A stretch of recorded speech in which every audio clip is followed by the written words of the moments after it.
And let me just take a little bit of a step back for this highly educated audience here. Let's keep sight of the goal. The country that leads in technology tends to lead the world. Roman roads, Chinese gunpowder, British steamships, and so on and so forth. The United States and our friends and allies have been the undisputed technology leaders for decades. And now we have someone who's running the race and running really fast, and that's China. So the goal here should be for the US and our friends and allies to run faster in this race. There's two ways to win a race. One, you hobble the other guy. And Alan and team are working on that. Hi, I'm Carl Zha, your host to the Silk and Steel podcast. Today we are introducing a very important topic, and this is the topic of new American AI chip sanction against the world. And to help me, I brought back our returning guest, TP Huang. Many of you are already familiar with him, but for the people who haven't heard of TP before, TP is an expert on everything Chinese tech, from EV to stealth fighters to AI. And TP also happened to be an AI expert who has worked in the field. So welcome to the show, TP. Hey Carl, I'm really glad to be back to talk about AI. I understand this is your field expertise, right? Yeah, this is actually what I'm working on during my day job right now, and I've experienced both the American and the Chinese large language models in professional environments. So I think I'm I am quite well versed to talk about it. So basically, the Biden administration, literally last days, decided to roll out this digital Berlin Wall. There's a specific piece of ban separate countries in the world into three tiers. The top tier is American and its closest allies, who will have unrestricted access to like NVIDIA AI chips. And China and Russia, of course, they're on the bottom tier. That's a no-go zone. There'll be no American high tech export to those countries. But interestingly, they created like a mid tier, like the second class, I would say, and this included countries like half of the EU. You have countries like Austria, Portugal, Poland. Make these countries probably wondering what they did to incur American ire. So they are not only 11 EU members are on America's trusted list. So what was your thoughts when you heard about the news? My thoughts were probably this entire thing is ludicrous, just like everyone else when they looked at the entire map. And first of all, this is not a great way to build relationships around the world, right? Like this is a geopolitical. If you think about it, this is a geopolitical disaster, and where it seems like America, to the rest of the world at least, America is trying to impose its will on everyone else, and you know, you generally speaking, when you're building relationships that you want to build up, basically a group of nations to take on China, like the Americans supposed to say they were supposed to be doing, you want to include as many countries in your friend list as possible, rather than just segregating a couple Five Eyes nations plus the nations that produce the chips themselves, like Korea, Japan, Taiwan, right, and places like that, and then but they're doing the opposite. And the first question, like when I first heard of this, my first thought was, this is like a great opportunity for China. You're basically opening up entire, you know, not just a global South, right? Like you're restricting countries like Saudi Arabia, United Arab Emirates, Brazil, India, Mexico, basically any countries that are not with one of the cool kids are going to get discriminated in this, basically. And if they want to have any kind of ambitions in like this industry, where else can they go other than to work with China? So that was like my initial impression when I saw this. I just wonder who the heck is advising them on this. I mean, like I mean, they obviously been thinking about this for a while. This started with the U.S. restricting NVIDIA chips to Middle East when they said they are afraid that's going to be a loophole for Chinese companies to train their AI at data center in Middle East, in like Saudi Arabia and UAE. And now they're making a formal policy and officially dividing the world into 3 tiers. What?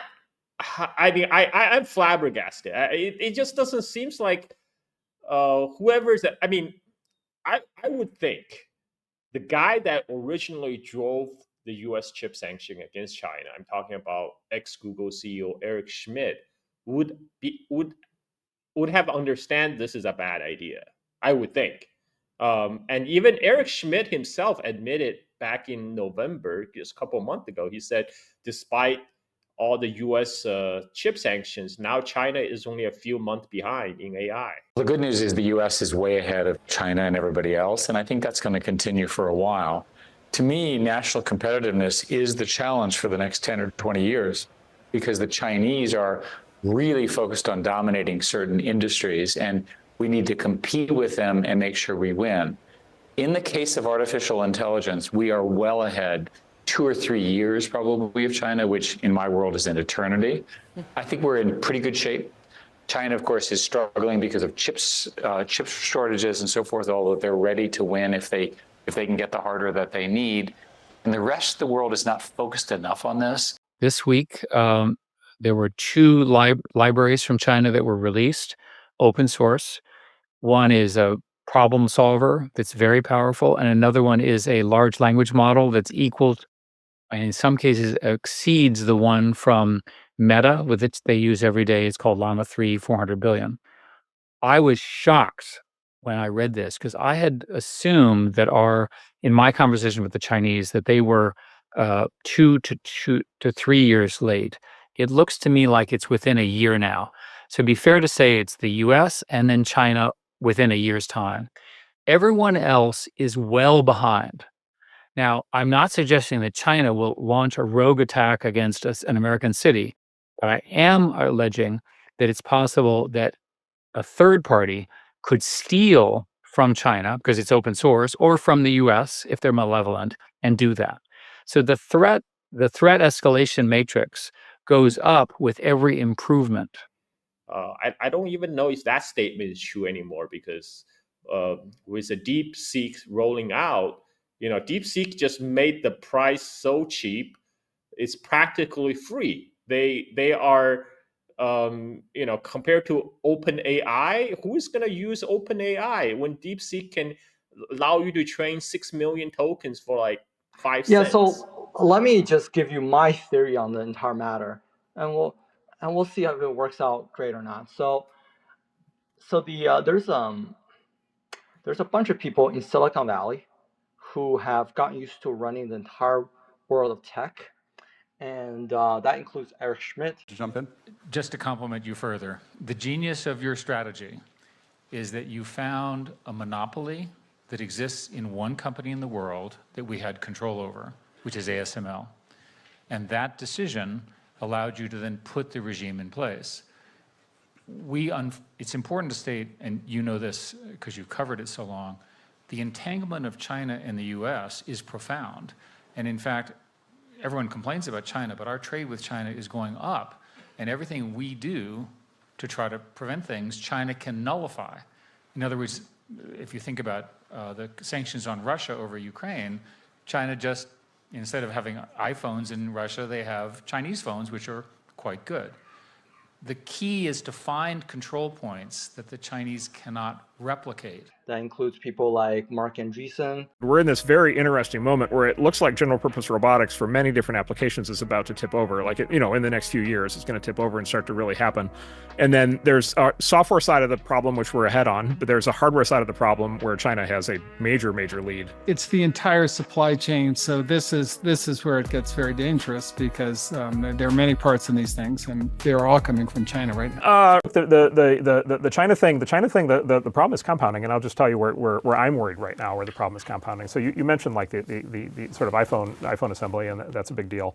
But basically, there's 3 industries that sort of follow phones that are kicking in right now. So one is drones.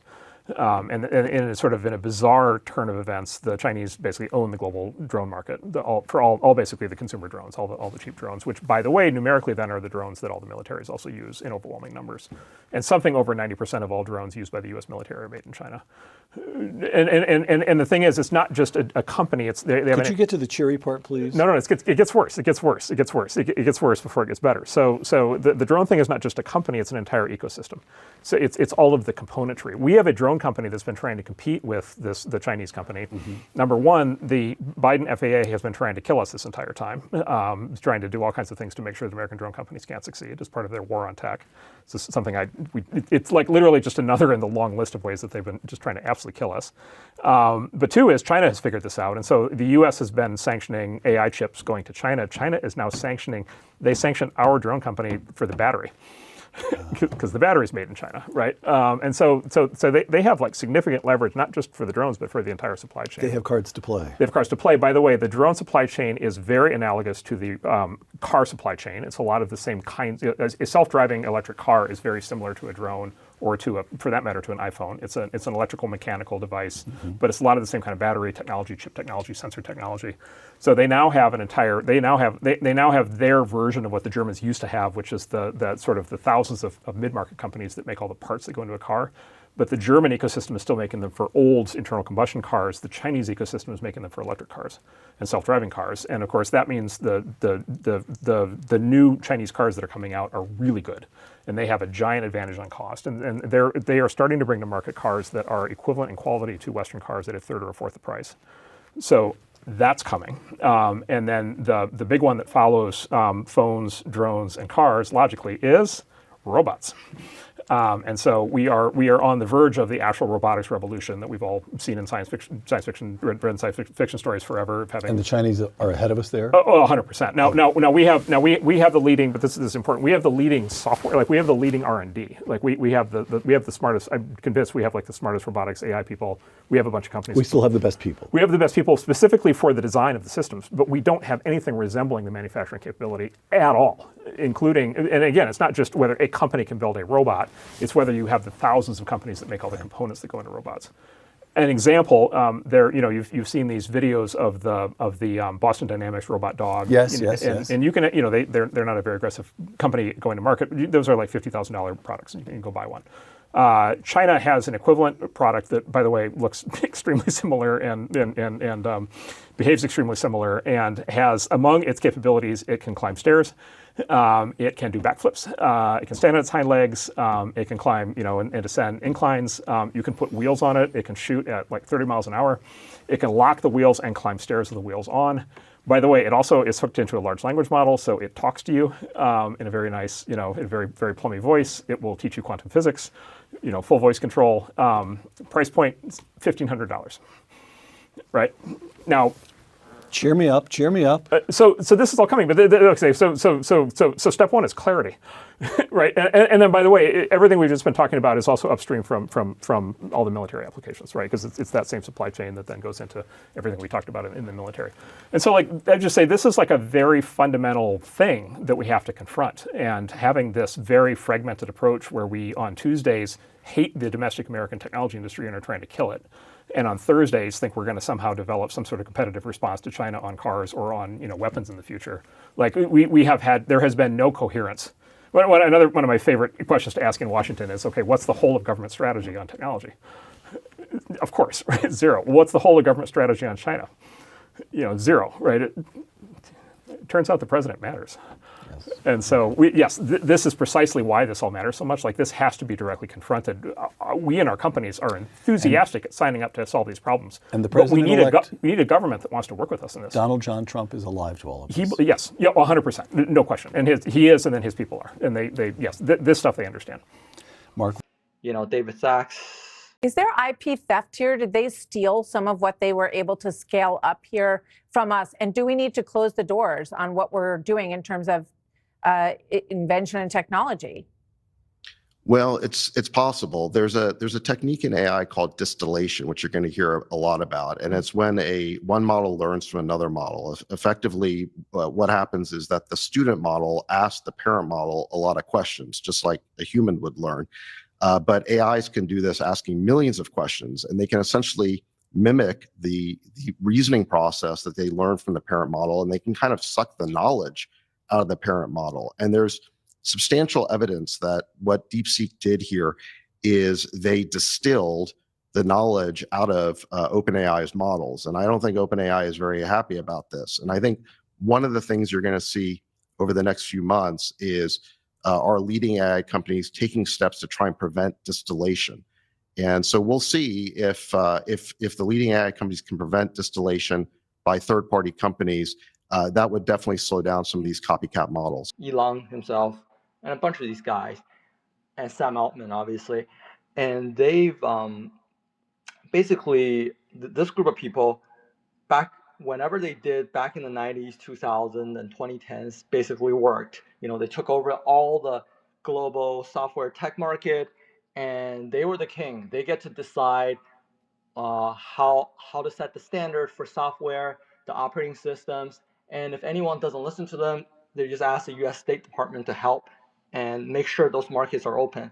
And basically the Chinese market basically shut itself off to the West, and lo and behold, over the next few years, the Chinese ecosystem developed to the point where ByteDance is outcompeting Meta in its home market, basically. So there was like some type of panic setting in the Western like tech bro space, especially in the Silicon Valley crowd, and so they started to believe that they just needed to achieve this thing called AGI, which means artificial general intelligence. What artificial general intelligence means is that you achieve a type of AI that matches or surpasses humans' intelligence level, right? And once you achieve that, then you win. That's their belief. And so the idea of AGI, they've been spending the last few years talking about why they need to invest this much money, and they told the investors this is like the greatest thing ever, because once you have AGI, the possibilities are endless. You can invent this, you can invent that, because AI will just figure it out. Just put it on the computer, AI will just figure it out by itself, like miraculously. Everything will just work like miracles after AGI is achieved, right? And then you can make so much money because you can automate away all the white collar workers and things like that. And so they have this belief that what they need to do is AGI, and they've been spending several years to convince the rest of the world. And now they feel like they're at an existential threat if a company in China can get to same level of AI performance as them and do it at a much lower cost, because then their entire when the Chinese competition doesn't exist, right? Then they can just tell the investors, we need to spend this amount of money, because once we get to this point, there's the possibilities are endless. So even though we're wasting billions and billions and billions of dollars on these chips, don't worry, we'll make it back, because once we get to AGI, everything will be achieved. Every problem in the world will be fixed, and America will win. That's the entire pitch, basically. And but now they're getting to the point where DeepSeek is telling people we trained our model on $60 million of chips, basically. And investors are going to start asking questions like, why are you spending this much money? Because, right, I can tell you right now, the amount of income coming in is minimal in this industry. Not many people are actually paying for AI yet. So if you invested a lot of money, it may be a good investment in like 10 years time. Like, it takes time for any kind of technology to take hold and make their money back, right? But it's not guaranteed that if you just keep plowing money in there, that you're ever going to get all your money back at the end. But they've already spent so much time building up this hype that their solution to this is we have to make sure that we win this. And the only thing they can make sure is by not allowing other countries to have access to the stuff. And their latest copium is that, oh, China is making progress because it's using data centers located in other countries, because ByteDance has some data centers, AI data centers in other countries. And if we just take away that, then we can win. And from my point of view, it's really kind of silly because China does have a lot of a chip supply still because it does have Huawei. And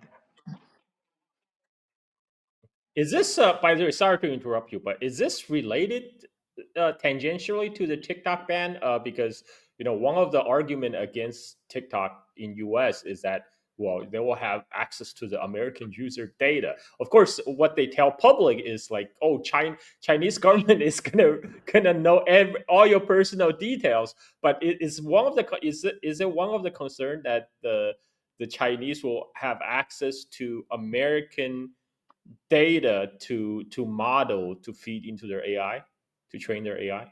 oh, there's no doubt there's some concerns in that. Like, if TikTok has everyone's data from around the world and it has all this like video data, which is a lot of the content creation, right?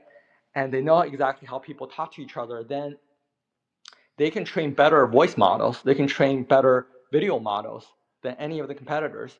It's always been a mystery to me that why ByteDance, with all their data access, and they spend more money on AI chips than anyone else in China by like a really large amount.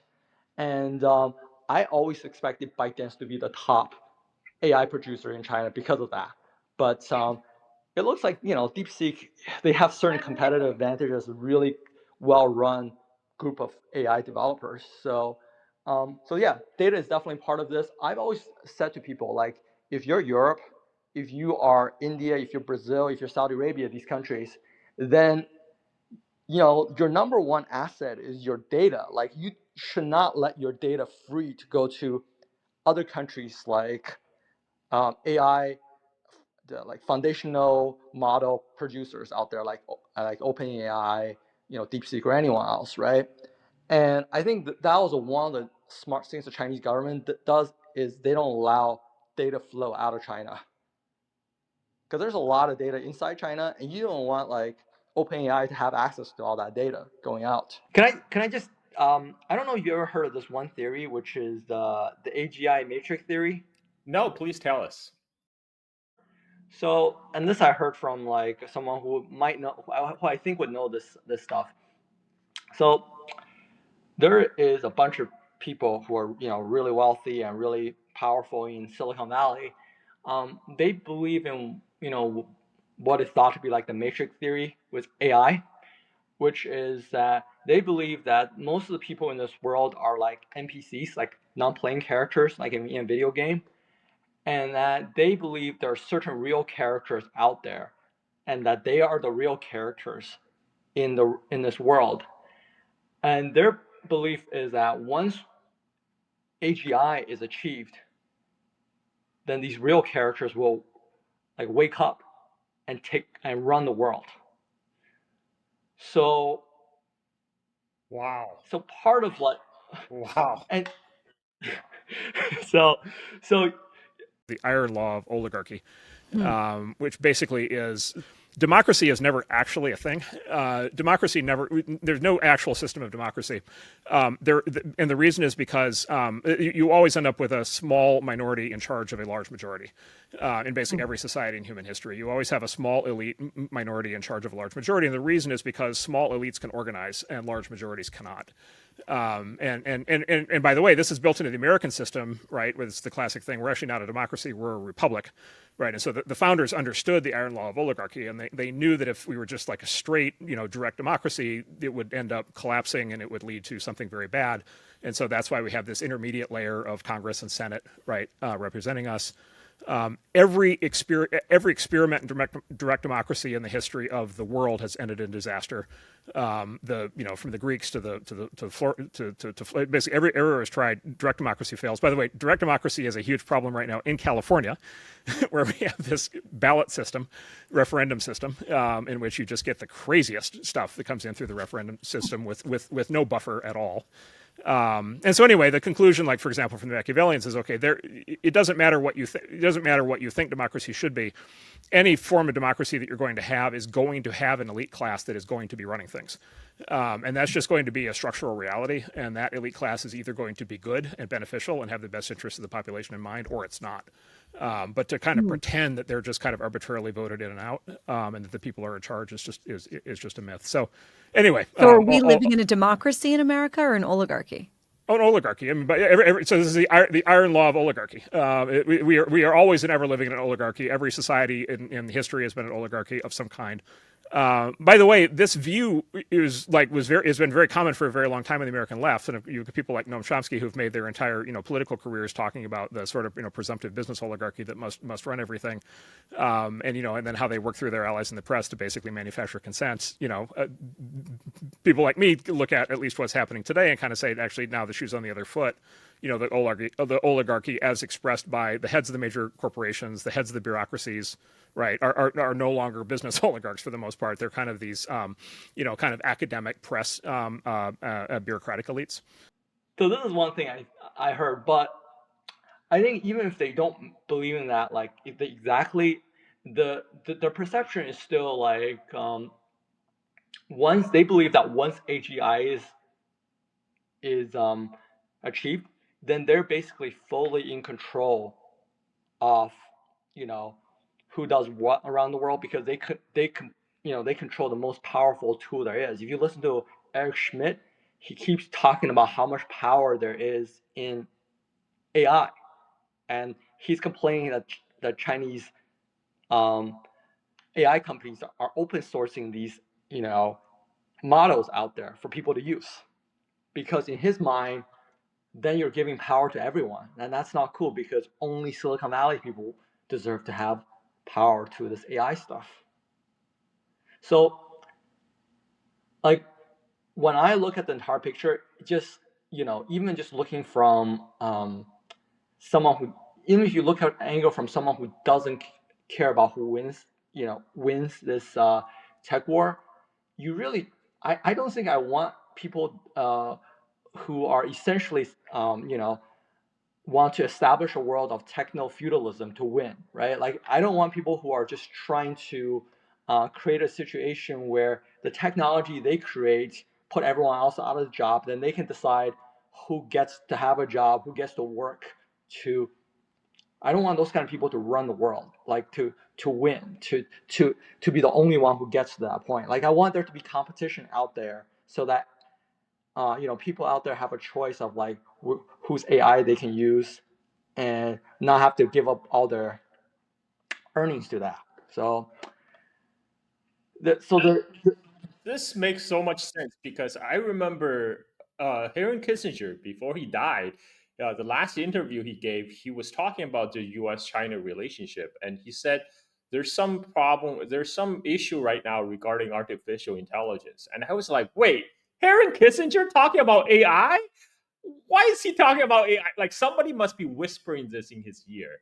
And the only ones I could think of are the tech bros in Silicon Valley, like Eric Schmidt.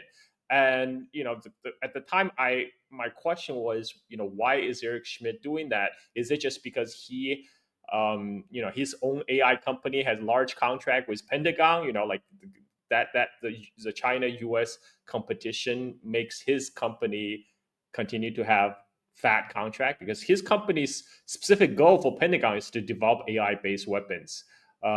It seems like I was just still thinking too small. This is much bigger than that. This is more like bunch of evil genius trying to take over the world kind of stuff.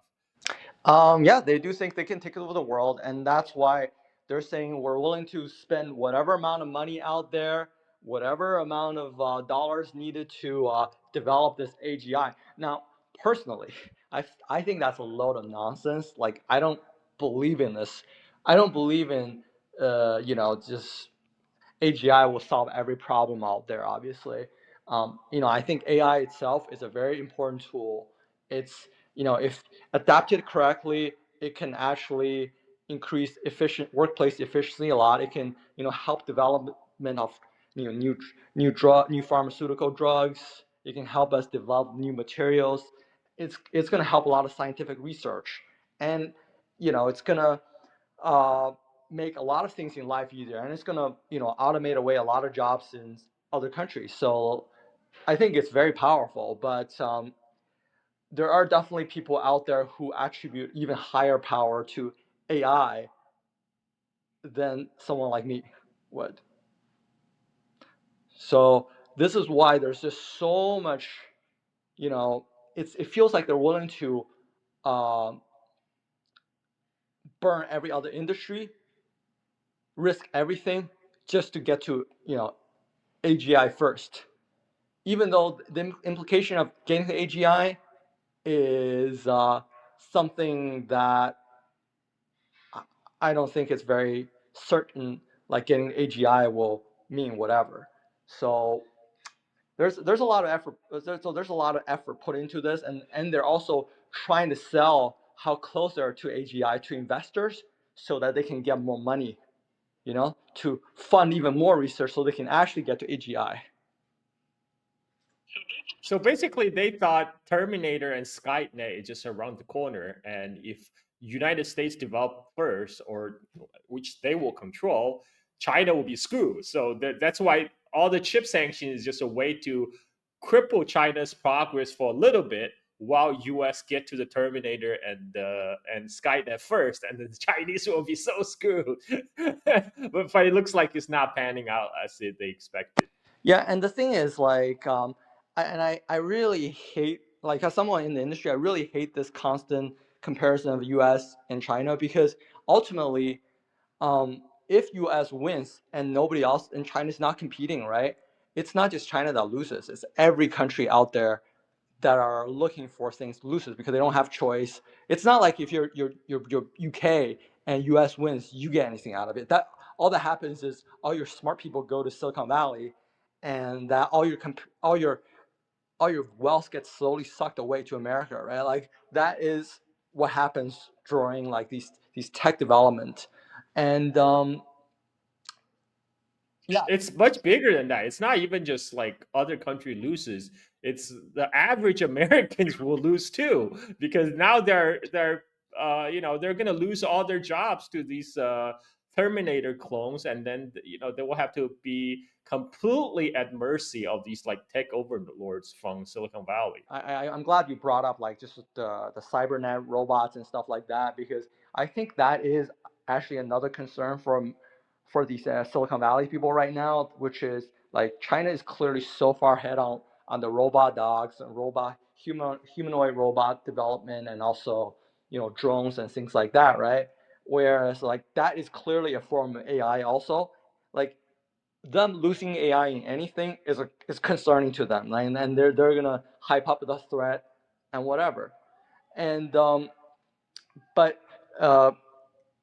you're right also that in general, this is the tech industry already increased the wealth gap between the rich and the poor in America, right? But AI will increase the wealth gap even more between those people who know how to use AI, who know how to actually apply AI, versus people who don't. And I think that's very important for people to think about. Like, I personally, I think this is inevitable, and it's best that everyone out there who are still young enough just get to know AI, like, and get to know how to use the large language models, so that if there's a reduction in headcount for whatever industry you're in, that you have some knowledge of the AI, and that is knowledge that you can apply in the future. Because I look at large language models, the foundational model, as operating systems basically for AI. And then you need to know how to use the operating system. Like we know how to use Windows, we know how to use Mac and things like that, right? When some people know how to use Linux. And if you want to do well in the AI world, you're going to need to know how to use prompting. And prompting is like a huge part of this. And then there's going to be a lot of companies out there who will try to use prompting in their work, in their line of work, to achieve greater efficiencies. Like one of the recent examples is like Taco Bell has started taking orders, and the thing that handles all the orders now is actually the AI. It listens to the order from the customers coming in on the drive-throughs, and then it records it. So that already achieves efficiency right there, right? Like another possible place is like like call centers for like airlines. Right now, a lot of times when we have like cancellations and things like that, then the airlines themselves get overwhelmed with phone calls in the customer call centers and stuff like that. But they want to do it so that if we use AI, that can alleviate a lot of those problems. So I think over time this is gonna cause a big transfer of wealth from the people that are not well versed in AI and don't have access to use AI versus people who have AI, who know how to use AI. But obviously, people that make most money are the people who control the models, from the foundational side of things. And that's where all this power struggle over the chip controls are all about. They're like, we got to get there, like 5 or 6 months ahead of China or whatever it is. Wow. I mean, it's a little bleak, but yeah, I mean, this is unfortunately, I think this is the direction our world is heading in. It's gonna be the people who control the resources, the infrastructure for the AI as well. You got to have a lot of servers, powered by the AI chips. So of course, the logic conclusion of that is they got to restrict the AI chip supply to the rest of the world. I mean, now it makes perfect sense why United States is doing this, but I still think this is an incredibly stupid idea. I think the Silicon Valley crowd has a year of the national security establishment in America, and they convinced them that this is like existential threat. Now, in my opinion, like as I've said, like you just need to make sure you have an AI industry in your country. And if you don't have an AI industry in your country, then you can't even be part of the game. Like China will be fine, even if China is not doesn't have the best foundational model, because it's invested so much money in there. It has its own sovereignty in terms of like AI technology, and it will be fine. Like even if it gets there like a year later, what's the big deal, right? Like it can still, it's not going to lose its industries. It's it's invested a lot of money in like different type of AI, like self-driving AI, right? AI robots, drones, AI for drug development, like satellite communication, weather AI, different kind of AI. So it has a huge industry for that, and it will be fine. Like even if it's not the first to something, but there's a lot of countries out there that have been were very wealthy in the past, like the European countries, and they, even though they have full access to these chips, they're not actually investing anywhere near the amount of money into developing an AI industry as you would need if you want to be competitive in the next 30, 40 years or whatever. And then there's all these countries, all these global South countries who should be useful, who should be very, very relevant, like Brazil and Mexico and India. All these countries who are been placed in that second category, which means they don't even get the full access to the AI chip that they need. So those are the countries I think where China can really go to them and say, "I'll help you build data centers. I'll help you train local AI talent. You got to use my technology. That's the key here. You use my technology, and you can develop a local AI supply chain, basically, and so that you're not out of the game." And I think that's going to be very appealing to a country like Indonesia, for example, where you are. Like, Indeed.